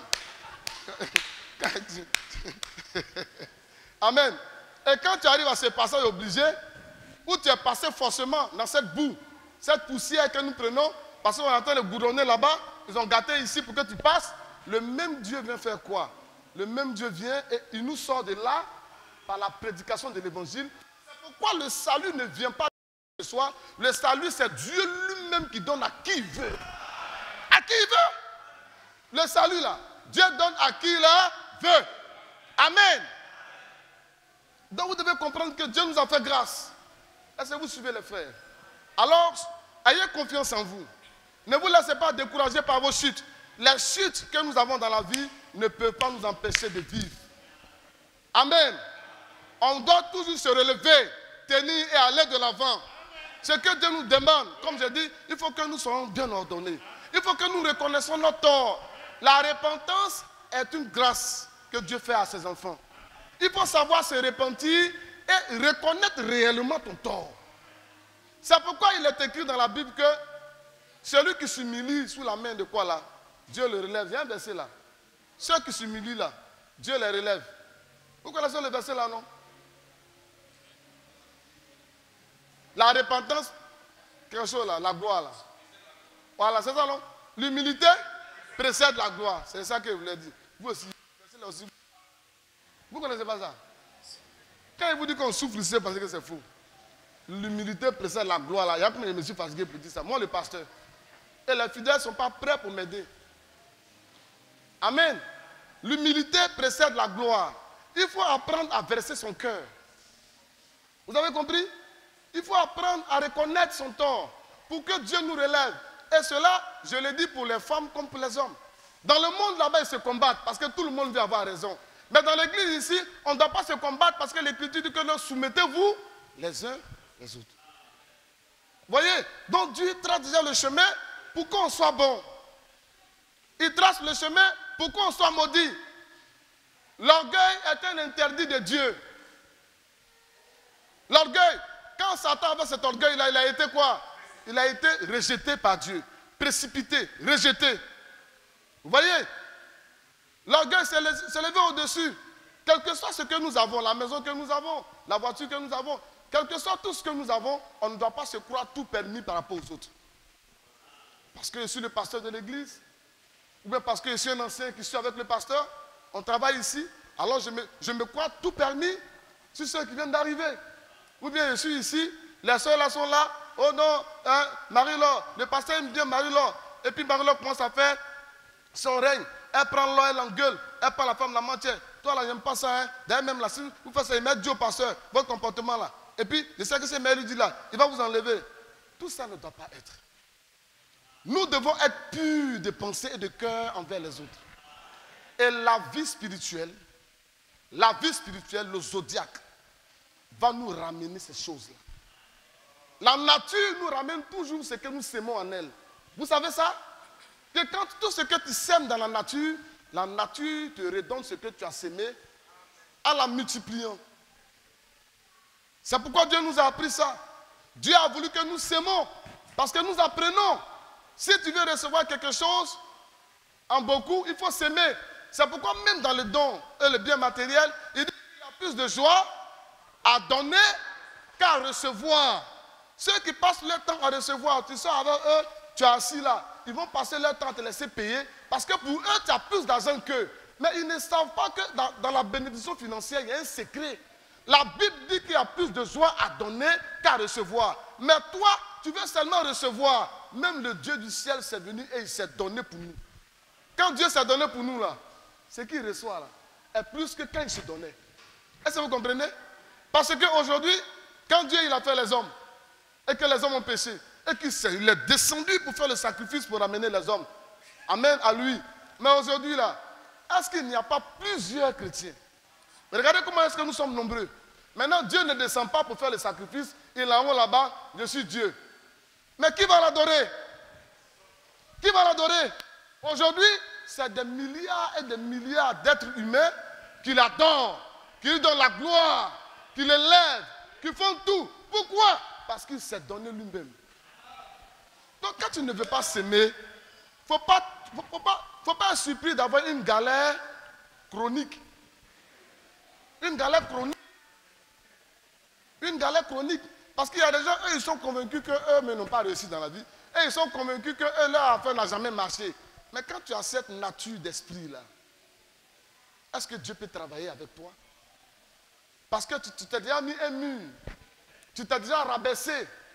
On dit d'être humble. On ne demande pas de se rabaisser devant quelqu'un. L'humilité et puis se rabaisser, c'est différent. Hein? Il y a des gens, quand ils te voient déjà, tu n'as rien dit. Hein? Des fois, même, il est plus âgé que toi. Et il te salue. Hey, mon vieux. Ça, ce n'est pas l'humilité. C'est la pauvreté qui fait ça. Ce n'est pas l'humilité. Il n'est pas humble. Mon vieux. Hey, vieux. Mon vieux, on dit quoi? Tu vas même aller appeler ton petit frère à cause d'argent. Mais la Bible nous apprend à rester digne. Parce que de la manière dont on parle de l'humilité, il parle aussi de la dignité. Vous voyez, toutes ces choses-là doivent faire de nous des personnes responsables. On doit être intelligent. Des personnes responsables, ne pas se laisser rabaisser. Si parce que tu n'as pas les moyens, ton petit frère qui a les moyens maintenant se fout de toi, tu le regardes. Tu lui donnes des conseils, que nous sommes des amis. Hein. C'est pas parce que ça va chez toi aujourd'hui que tu as cette manière. Tu n'as pas besoin d'être arrogant. C'est pas parce qu'il t'a manqué qu'il va te changer. Vous voyez, on ne doit pas laisser les gens nous changer. C'est la parole de Dieu qui doit nous transformer en toutes choses. Et l'adversaire doit sentir qu'on est converti. Ton petit frère te manque, il te blesse. Tu lui donnes des conseils. Tu dis non, toi, ton petit frère, on est ensemble. Je sais que ça va chez toi aujourd'hui. Mais en tant qu'ami, je te dis, souvent, il faut voir un peu ta manière de parler. Parce que ça peut blesser. Les gens ne te disent pas, mais comme on est ensemble, donc vraiment, le frère, il faut essayer de voir un peu. Hein? Sinon, moi, je suis plus âgé que toi en réalité. Mais ta manière de parler, ce n'est pas bon. Tu n'es pas obligé de continuer de marcher à lui. Hein? Tu lui as dit ça là, puis tu peux prendre tes distances. Elle se prend ses distances avec quelqu'un là, c'est un péché. Ce n'est pas un péché. Tu le vois, tu le salues. S'il rit à toi, tu ris à lui. Mais lui-même va comprendre que tu as fait que non, tu t'es écarté de lui. Et si c'est un fils de Dieu, il doit faire quoi? Il doit venir te demander pardon. Vraiment, je t'ai blessé. J'ai senti que je t'ai blessé. Je te demande pardon. Et puis là, même là, tu peux accepter son pardon et puis ne même pas encore aller marcher avec lui. Dieu là, ne te demande pas de marcher avec lui obligatoirement. Il dit aussi longtemps que cela dépend de eux. Frère, Dieu a mis des versets pour tout. Aussi longtemps que cela dépend de vous, restez en paix avec tout le monde. Mais il a dit marcher avec tout le monde. Non. Les amitiés là, ça se choisit. Maintenant, si toi tu choisis des gens qui ont l'argent pour faire tes amis, ça veut dire que tu es un faux type. Frère, tout ce que je vous dis, c'est des enseignements posés, des choses de la vie, un genre coaching. Mais comprenez que je suis en train de ramener tout cela dans une manière de faire. La parole de Dieu doit trouver son chemin en nous. Si ton cœur est bloqué, il y a une pierre quelque part pour que la vie qui est derrière puisse passer. Jésus doit dire qu'enlever la pierre. On doit enlever la pierre parce qu'il y a une vie qui est là-bas qui doit sortir. Vous voyez, la pierre ne peut pas empêcher la vie en réalité. Mais la pierre ne peut rester là que parce qu'il y a la mort derrière. Mais quand Jésus, la parole arrive, amen, pour te sortir de quelque chose, il va dire que tout ce qui est bloqué doit être débloqué. Et il dit, enlevez la pierre. Et après il a dit, Lazare, sort. Est-ce que Lazare n'est pas sorti? Amen. Mais il fallait que Jésus vienne. Amen. Et pour qu'il vienne, il fallait qu'on l'appelle. Et quand on l'a appelé, à ceux qui l'appelaient pour résoudre leurs problèmes, Jésus-Christ n'est pas venu aussitôt parce que Jésus-Christ voulait leur montrer qu'ils doivent être patients, que ce n'est pas sa durée qui va annuler la solution. Mais c'est ce qu'il leur a dit. Elles ont dit, viens vite. Si tu étais là, il n'allait pas mourir. Jésus-Christ a attendu 3 jours. Oh, on l'a appelé dès le premier jour. Il a attendu. Vous pensez qu'il n'aimait pas ces soeurs-là? Vous pensez qu'il ne les aimait pas? Il les aimait. Elles ont fait des sacrifices pour lui.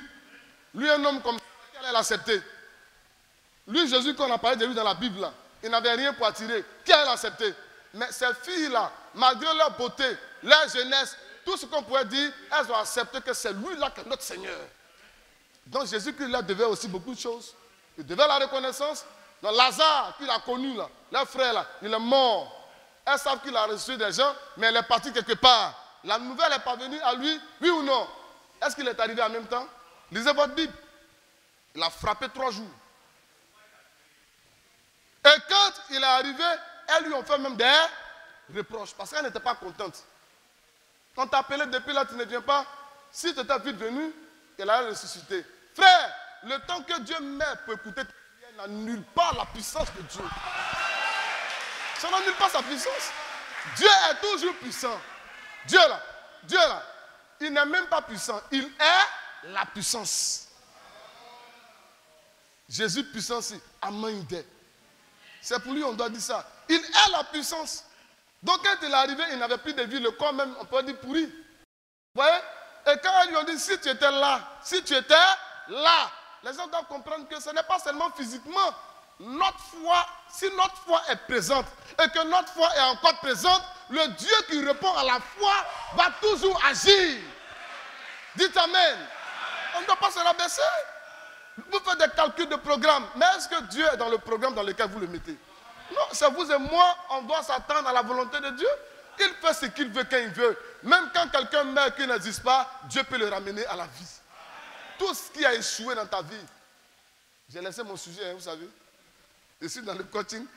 Il y a plusieurs versets. Je n'ai pas développé le deuxième verset. Et puis le seul verset là même. J'ai 2 pages de versets. Mais allons comme ça. Vous voyez? Et Jésus répond. Quand ils ont dit, si tu n'étais pas là, si tu étais là, notre frère n'allait pas mourir, Jésus a dit quoi? Qu'est-ce qu'il leur a dit? Il leur a dit, ne vous êtes pas dit que si vous croyez, vous allez voir la gloire de Dieu et vous allez même vivre, même si vous mourrez. C'est pas si c'est là. Il montrait que, celui même qui a dit Lazare n'est pas mort. Parce que Jésus-Christ n'a jamais, frère, Jésus ne participe pas à vos malheurs. Jésus-Christ là, il n'est jamais allé aux funérailles. Lisez votre Bible. Jésus n'est jamais allé aux funérailles. Jamais. Partout où il y a eu la mort, quand Jésus est venu, le mort là, il est ressuscité. C'est pourquoi il dit, je suis la vie. Est-ce que vous comprenez? Il dit, je suis la vie. Donc là où la vie arrive, la mort reconnaît le pouvoir de son patron. Il gagne temps. Vivons seulement à ce que Dieu soit dans notre vie. Et que la volonté de Dieu grandisse en nous. Vivons de telle sorte que la main de Dieu soit sur nous, frères. Le Dieu du ciel va se charger de régler nos problèmes là où personne n'a imaginé qu'on peut vivre.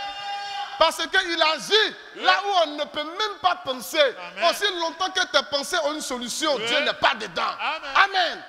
Parce qu'il est le spécialiste des cas impossibles. Amen. Aussi longtemps que c'est possible, ce n'est pas la peine. Or, comme il est Dieu, amen, et qu'il ne fait qu'agir là où c'est impossible, il faut qu'il y ait des choses impossibles dans la vie de ses enfants. Amen. Dites Amen. C'est pourquoi il y a des maladies graves dans son église. C'est pourquoi il y a des femmes qui n'enfantent pas dans son église. C'est pourquoi il y a des chômeurs dans son église. Parce que Dieu veut qu'on l'appelle à ce rendez-vous-là. Dieu aime relever les défis. Appelez Dieu à ce rendez-vous-là. Amen. Appelons-le là. Amen. Il faut qu'on appelle Dieu à ce rendez-vous-là. Frère, parce que Dieu aime ça. Dieu aime montrer sa gloire. Frère, Dieu est glorieux. Ce n'est pas un verset. Dieu est glorieux. Ce n'est pas un verset. Dieu est glorieux. C'est une manifestation de Dieu. Amen. Le Dieu glorieux, ce n'est pas un verset. Amen. Quand on dit le glorieux, là, allez-y vous baptiser. Va te baptiser. Mais il y a des choses que Dieu lui-même doit faire sur la terre. Amen. Et il est Dieu pour ça. Amen. Il veut qu'on l'amène à faire ça. C'est pourquoi lui-même, il crée des situations difficiles. Amen. Amen. Amen. Satan, là, il ne peut pas créer une situation dans la vie de quelqu'un. Satan, c'est un plaisantin. Lui-même, il se cherche. Il ne peut rien faire. Amen. Il nous a trompés, il nous a blagués. Amen. Et le Seigneur vient pour nous dire, sortez de la moquerie de Satan. Amen. Oui. Il dit, tout est possible.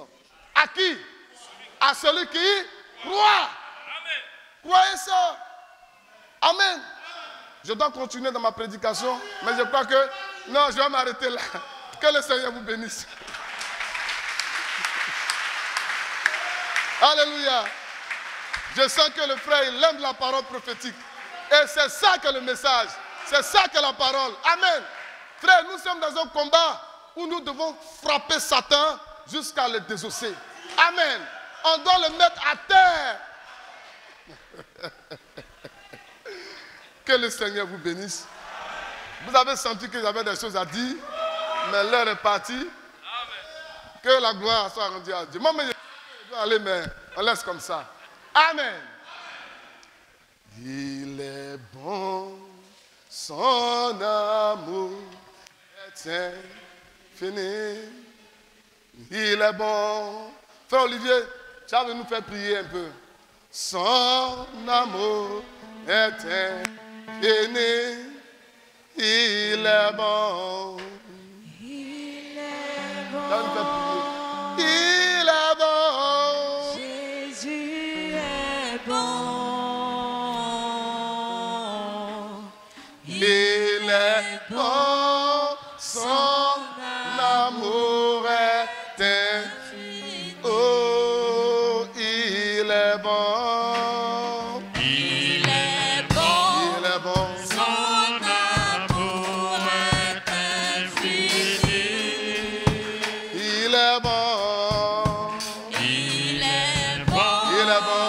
Son Son amour est infini. il est bon.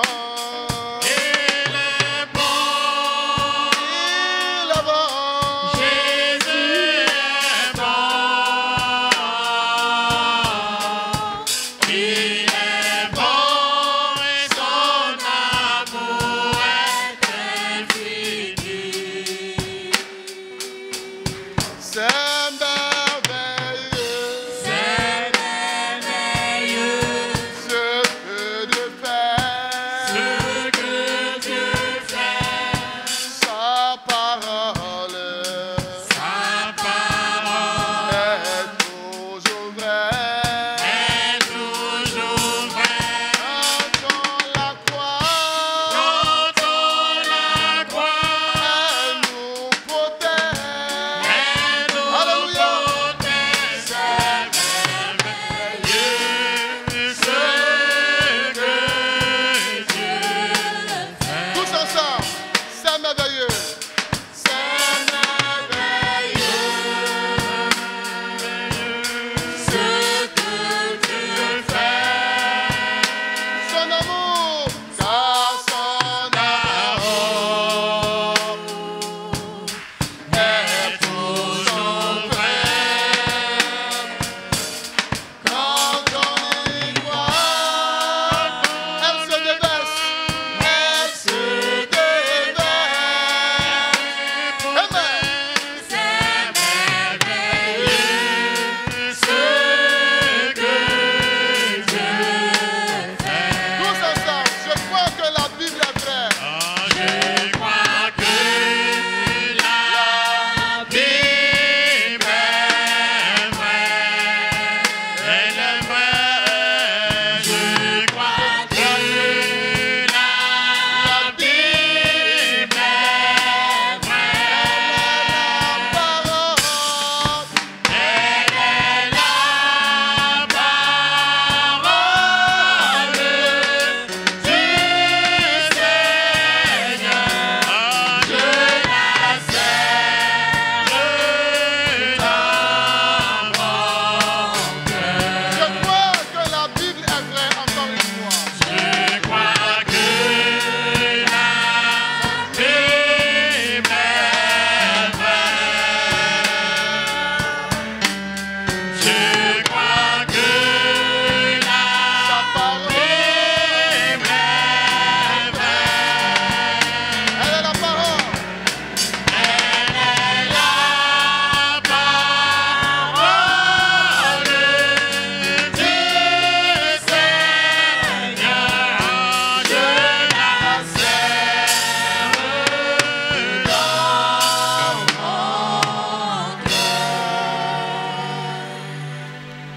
Nous allons prier le Seigneur, lui dire merci pour ce précieux message en ce jour. Nous allons lui dire merci pour aussi la vie de son oint. nous allons élever la voix. Chacun va prendre la position qui lui sied. Cette position qui lui sera plus confortable, dans le but de recommander sa prière à l'endroit de notre Dieu. Nous élevons la voix et prions le Seigneur. Un cantique. Est ici le Dieu d'Élie, est ici maintenant, est ici pour accomplir tout ce que nous croyons. Regarde, l'épouse vient dans son accoutrement.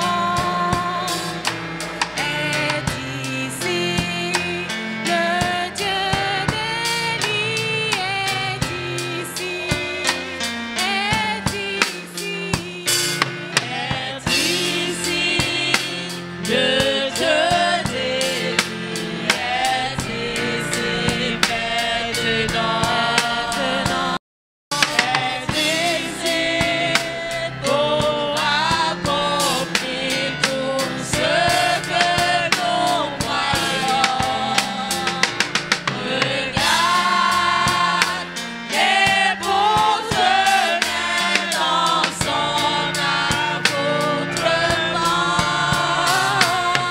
Est ici le Dieu d'Élie, est ici.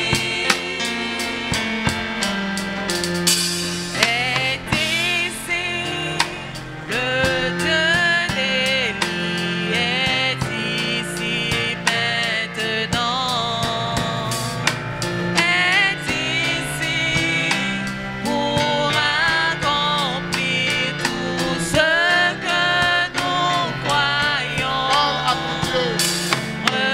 Regarde, l'épouse Alléluia. vient dans C'est ta vie. son Entre en accoutrement. toi, lui. Est ici Expose-lui tes désirs. le Dieu d'Élie, Parle-lui de ta vie, de tes problèmes, de tes soucis.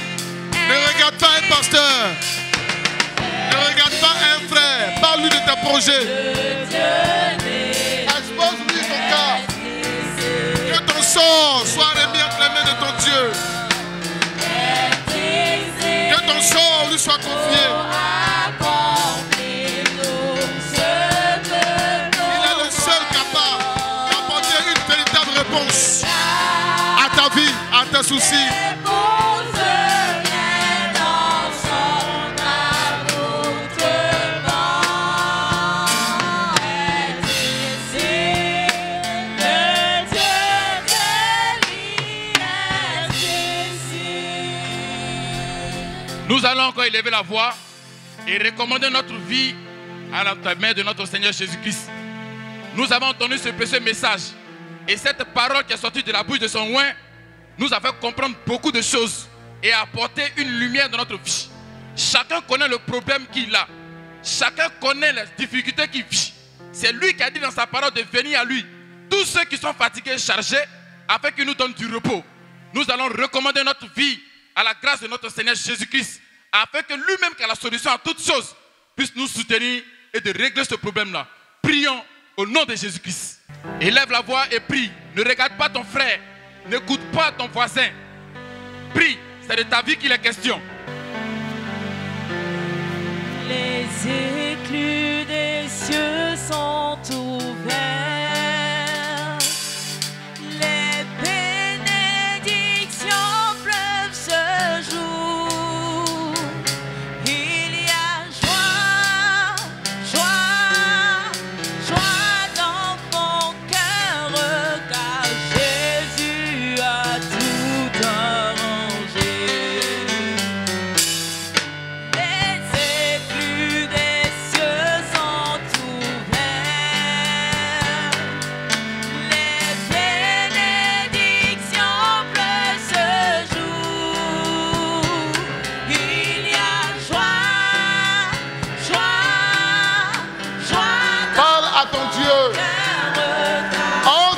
toi-même, considère ta douleur, considère tes besoins, les problèmes que tu as. Les problèmes que tu as sont réels.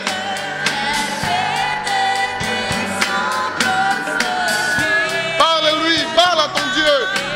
Prie, fais ta prière sincère. Ne te laisse pas distraire. Fais ta prière. Confie ta vie à Dieu. Il faut être un bon enfant pour ton papa, un bon enfant pour tes parents. Il faut être quelqu'un de bien, une bonne moralité, un bon compagnon, une bonne moralité. Sois quelqu'un de bien.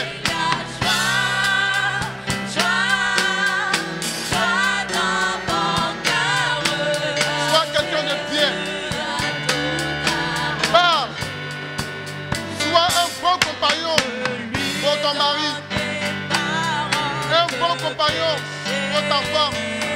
Un bon frère dans l'église. Quelqu'un de bien dans ta famille. Que le Dieu du ciel puisse décanter tout ce qui est bloqué. Qu'il puisse briser tout ce qui est barrière. Que ton cœur soit changé. Un cœur de paix. Un esprit de victoire. Un esprit de victoire. Un esprit pur. Que Dieu te transforme. Qu'il te régénère. Que Dieu renouvelle tes ressources. Que Dieu renouvelle tes forces. Si tu es affaibli, que Dieu te rende fort. Si tu es affaibli, que Dieu te relève. La force de sa parole. Que Dieu t'aide par le lui. Amen, amen.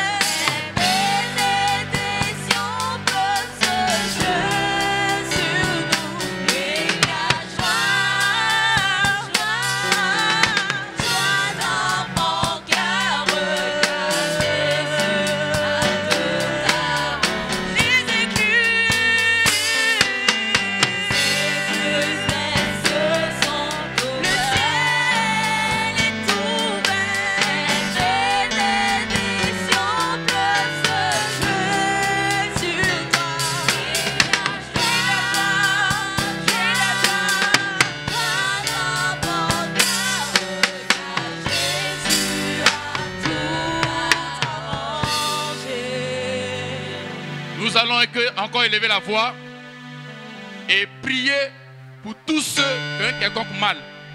Là où tu as un mal, tu vas imposer la main là où il y a le mal. Si tu as une maladie que tu traînais depuis un moment, nous te donnons l'opportunité aujourd'hui de venir vers celui qui est le médecin et le docteur par excellence. Celui qui apporte la guérison. Celui devant qui aucune maladie ne peut avoir un effet, car il est le Dieu Tout-Puissant. Nous allons élever la voix et recommander notre vie entre les mains de notre Seigneur Jésus-Christ, afin qu'il puisse nous donner la santé et que nous soyons toujours en bonne et due forme pour que nous puissions véritablement l'adorer. Élevons la voix et prions dans ce sens pour recommander notre vie à notre Seigneur Jésus-Christ. Prions le Seigneur. Priez pour ta mère. Priez pour une situation quelconque. Porte ta pensée sur la personne. Envoie ta pensée sur la vie de la personne. Connecte-toi à la personne. Connecte-toi à la chose. Oui, mon frère. Pense à la guérison. Pense à la main et la puissance de Dieu. Pense à la personne. Pense à ce mal. Et envoie la main de Dieu dans ce mal-là.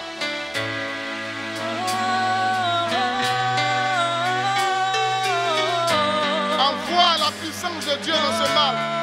Invite Dieu dans ce mal.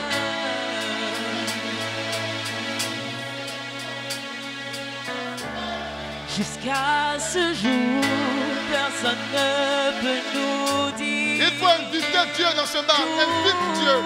Il faut sentir la présence de Dieu. Il faut sentir la présence de Dieu dans ce mal, dans cet espace-là, dans cet environnement-là. Si c'est un cas de travail, un dossier quelque part, il faut inviter la main de Dieu là-dedans. Amen, amen.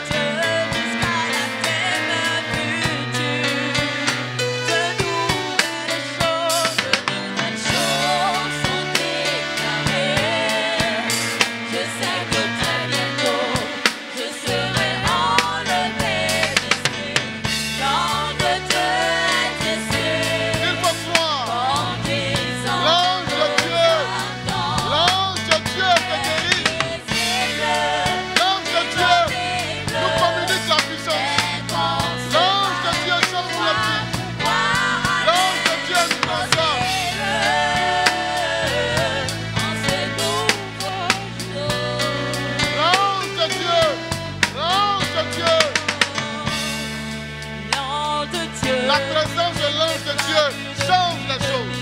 Ça brise les barrières. La présence de l'ange de Dieu communique un pouvoir. Ouvre ton esprit. Ne dors pas. Ne faut pas dormir. Détends-toi. Ouvre ton esprit. Là où il y a le mal, impose la main.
Que votre prière, notre prière soit exaucée dans le nom de Jésus-Christ. Que Dieu nous donne la foi pour croire, qu'il nous aide à évoluer dans la vie spirituelle, à nous ranger du bon côté et à être des hommes bien. L'intervention de ce matin a voulu que ce soit ainsi. J'ai commencé à 10h30, je crois. Et j'ai fini à 11h30, je crois. Juste une heure, Dieu a voulu que les choses soient ainsi. L'ordre dans l'église, comme j'ai dit, cet enseignement-là se fera. Pour qu'il y ait des diacres, des administrateurs, des trésoriers, comprendre comment se fait l'école du dimanche. Les frères le font. Parce que la Bible a dit d'éduquer nos enfants dans le Seigneur. Donc l'église même doit donner le modèle. Quand quelqu'un vous dit, mais où est-ce qu'on a eu l'école des enfants? C'est le verset là. D'éduquer les enfants dans le Seigneur. Donc l'église doit être le modèle de toutes choses. C'est pourquoi on fait ça à l'église. Souvent les gens ont des questions, pensant qu'il n'y a pas de réponse. La Bible a tout prévu. Le rôle du pasteur dans une église, la place des cantiques et de ceux qui chantent, leur attitude, comment ils doivent faire. Qui sont les anciens, les croyants et leur attitude. Comment est-ce que les dons doivent être manifestés dans l'église. Et comment se fait le déroulement du culte. On doit vous présenter tout ça. Le président du culte, c'est biblique. Président des diacres, c'est biblique. Président des administrateurs, parce qu'il est écrit que celui qui préside bien. Donc celui qui, donc parmi eux, présider c'est prendre le devant de quelque chose. S'il y a les administrateurs, quelqu'un est devant pour diriger la réunion. En toute chose, il doit avoir une très bonne organisation, un profil. Voilà. Donc, on va passer aux, comment on appelle ça, aux offrandes. Amen. Voilà. Les sœurs, on vous remet ça amplement. Parti. Gloire à Dieu.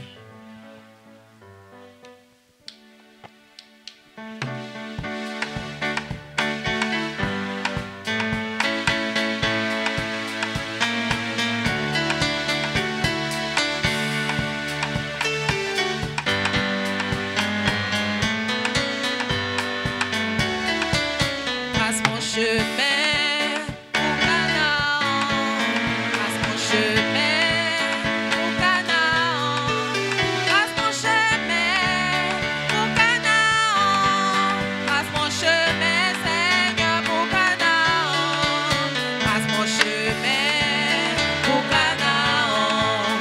On bat les mains, on bat les mains, on bat les mains.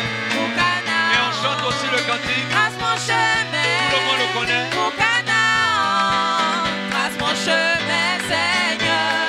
Trace mon chemin. Trace mon chemin. Au Canaan. Trace mon chemin. Au Canaan. Trace mon chemin. Au Canaan. Trace mon chemin, Seigneur. Au Canaan. Trace mon chemin. Trace mon chemin. Au Canaan. Trace mon chemin.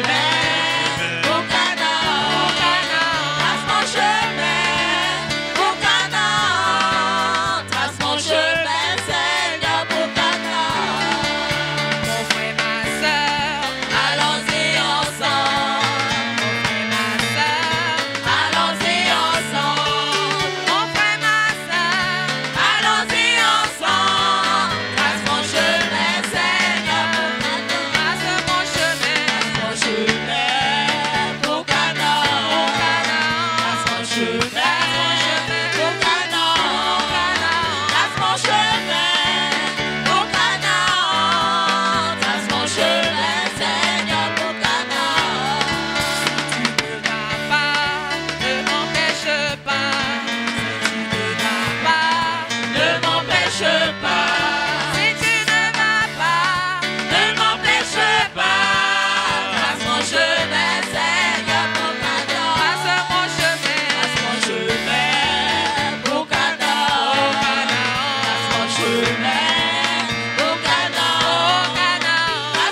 vais demander, frère Roubaud, viens, tu vas prier le Seigneur pour lui dire merci pour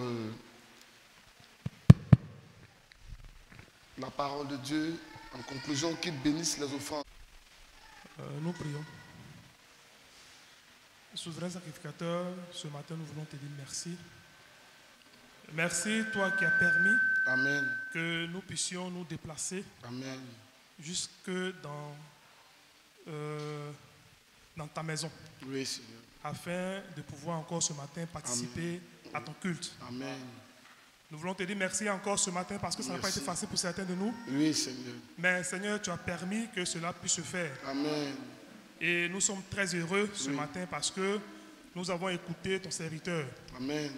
Il nous a parlé, il nous a instruit. Amen. Et ce matin encore, nous rendons grâce. C'est ça. Grâce parce que certains d'entre nous n'ont pas pu voir ce jour. Oui. Mais Père, tu as permis que nous puissions encore voir ce jour et que nous puissions encore être là ce matin afin de te célébrer Oui. et d'élever ton nom très haut. Oui. Et ce matin, nous avons pu encore apporter dans ta maison Amen. des offrandes. Oui. Et nous voulons ce matin encore que tu puisses les bénir Au nom de Jésus, et que Seigneur. toi-même tu puisses véritablement apporter ta grâce sur la vie de chacun de nous. Amen. Et que tous ces moments que nous avons passés, que toi-même tu puisses encore les bénir Oui. et que la suite de ce programme soit encore un succès. Oui. C'est dans le nom de Jésus que j'ai prié. Amen. Amen. Que le Seigneur bénisse le frère. Vous allez encore vous saluer, vous bénir vous-même. Vous bénir richement. Lui dire que Dieu exauce ta prière. Que Dieu exauce ta prière, qu'il te bénisse richement.